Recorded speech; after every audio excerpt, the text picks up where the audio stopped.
Olá, seja muito bem-vinda à nossa aula. E hoje a gente vai conversar sobre o medo de ser abandonada.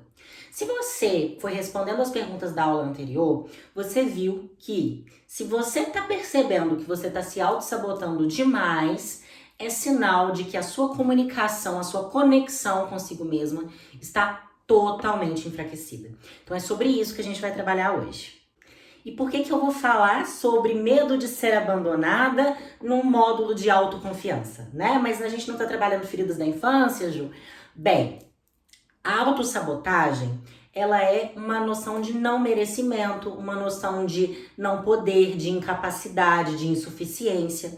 E ela é reflexo, né? Ela é resultado de uma autocrítica excessiva, de muita autopunição, de muita culpa, de muito medo do julgamento, que foi o que a gente conversou na aula passada.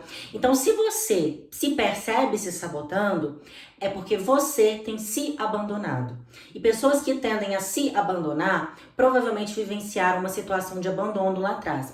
O que não necessariamente significa que um familiar seu, a sua mãe, o seu pai, a sua avó foram embora ou faleceram.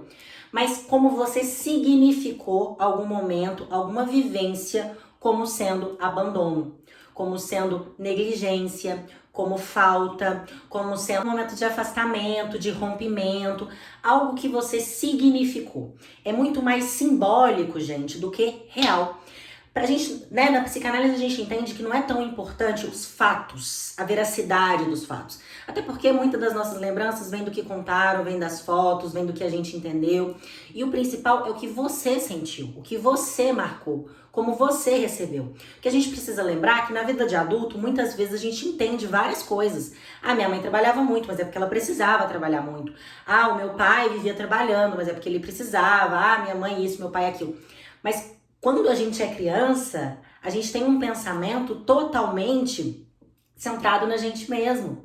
É egocêntrico. Então a gente acha que tudo é por nossa culpa. Tudo é sobre nós. Então, se um pai falta, se tem um rompimento, se tem um afastamento, se tem alguma falta, é você pensar como você significou isso. Pode ter sido significado como rejeição, como abandono, e aí você tende a se abandonar na tentativa de ser aprovada, de ser aceita, de pertencer. Só que isso acaba com a sua autoconfiança.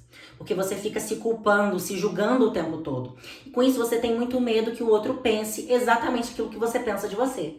Então o que você faz? Você se anula, você se deixa, você se abandona, você para de se escutar, você se sabota, procrastina.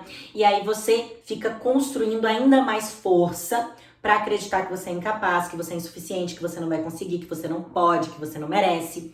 Então a gente precisa começar a mexer nisso para você ir desenvolvendo essa autoconfiança a partir também de vivências lá de trás. Então a gente precisa ir ressignificando para você ir construindo essa autoconfiança. Porque a autoconfiança vem muito do que você pensa que você pode, que você merece e que você vai conseguir. Se você marcou lá atrás incapacidade, insuficiência, baixa autoestima e vem carregando ela até hoje, a gente precisa voltar lá atrás. Porque as situações que acontecem hoje, elas são apenas gatilho, elas se repetem. Se repetem na tentativa de consertar, se repetem porque você entende que isso é o seu merecimento. Só que as situações de hoje se repetem porque você responde da mesma forma. Então não dá pra gente mudar o externo, mas dá pra gente mudar como a gente lida com isso. Não dá pra gente mudar a nossa história lá atrás, mas dá pra gente se responsabilizar e pensar o que eu vou fazer do que fizeram de mim. Isso é sua responsabilidade. Os seus pais, os seus cuidadores, os seus professores deram o que davam conta de dar. Agora é o que você vai fazer com isso. Por isso a autoconfiança, ela começa com autorresponsabilidade. E a primeira coisa é você se responsabilizar pelas suas feridas, pelas suas faltas, parar de tentar procurar tapa-buraco, parar de tentar achar substitutos de formas disfuncionais. Então você vai repetindo de forma disfuncional. Te faz sofrer, mas você continua repetindo. Então, a partir do momento que você tiver coragem de encarar isso, de se responsabilizar, aí dá pra fazer diferente.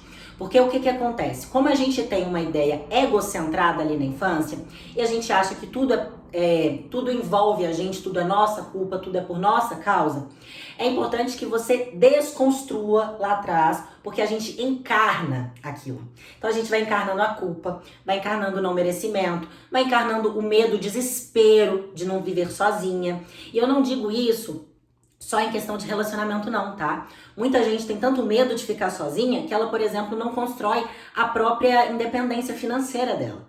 Porque se ela for independente, ela vai dar conta de se virar sozinha. Então ela acaba sabotando a independência financeira dela, os projetos, os planos, os sonhos, porque ela quer ficar ali inconscientemente dependente para ela não ficar sozinha. Porque uma pessoa dependente, ela tá sempre ali em função do outro. Então a gente precisa mexer nessa noção de merecimento, nessa autoimagem que você construiu de você, para você entender que se você foi abandonada, não significa que você mereça ser abandonada. Não significa que você seja marcada pelo abandono e que em todas as relações você será abandonada. A angústia, o medo, o desespero de ficar sozinha te faz escravo, te faz refém. Refém de sabotar o seu próprio sucesso. E aí você vai duvidando. Se você não confia, se você não acredita, você nem faz. Então a autoconfiança, ela começa por aí. Você traz uma noção de não merecimento, você não acredita em você, a sua autoconfiança não existe, você não tenta. E se você não tenta, se torna impossível.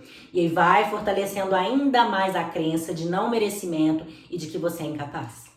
Então, como mudar isso, Ju? Como dissemos na aula passada, volta lá naquelas perguntas, continue ruminando, continue pensando sobre elas, respondendo, porque é importante que vocês entendam, no momento em que a ferida dói, que você foque no que está no seu controle, ou seja, os seus sentimentos, a sua falta, a sua ferida, aquilo que dói, escuta. Gente, se escutar é tão poderoso e a gente não aprende isso. Então, se escute. Nossa, eu tô incomodada porque o carinha não me respondeu. Por que eu tô incomodada? Se fosse outra pessoa não me respondendo, eu ia ficar incomodada?